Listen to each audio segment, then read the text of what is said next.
Nimekuja hapa Bunju kwenye viwanja vya mazoezi vya Simba na ambako nilisikia kwamba panajengwa Simba Arena, na mimi nawatakia kila la heri, siku moja tuwe na uwanja mkubwa hapa wa Simba.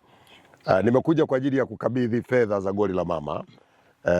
Simba walikuwa Eswatini na wakashinda mabao matatu dhidi ya timu ya Nsingizini.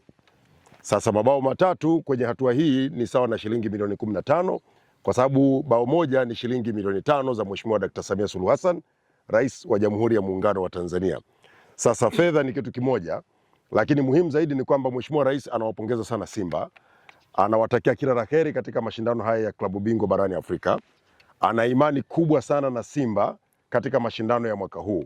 Mheshimiwa Rais amenituma niseme hivi, yeye yuko kwenye kampeni, anakamilisha mchakato kuelekea uchaguzi mkuu tarehe 29 mwezi Oktoba wa Tanzania watakapopiga kura, lakini haachi kuzifikiria timu zake zinazoiwakilisha Tanzania kimataifa, na muda wote anahakikisha kwamba wakati timu zinacheza yeye lazima atazame michezo.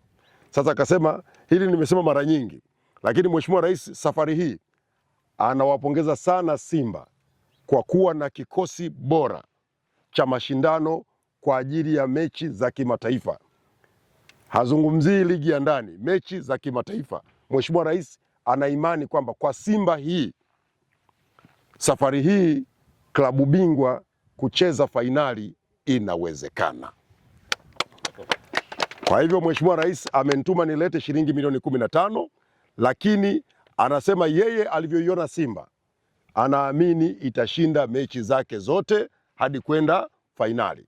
Kwa hivyo kakaangu Magori, mimi naomba nisiwe na maneno mengi kwenye michezo. Wanasema hakuna maneno, acha maneno, weka nini, weka vitendo. Naomba nikabidhi sasa shilingi milioni 15 za goli la mama ambazo Mheshimiwa Rais Dkt. Samia Suluhu Hassan ameona nije nikabidhi kwa ajili ya kuwatia moyo wachezaji waendelee kuiwakilisha vyema Tanzania katika mashindano ya kimataifa.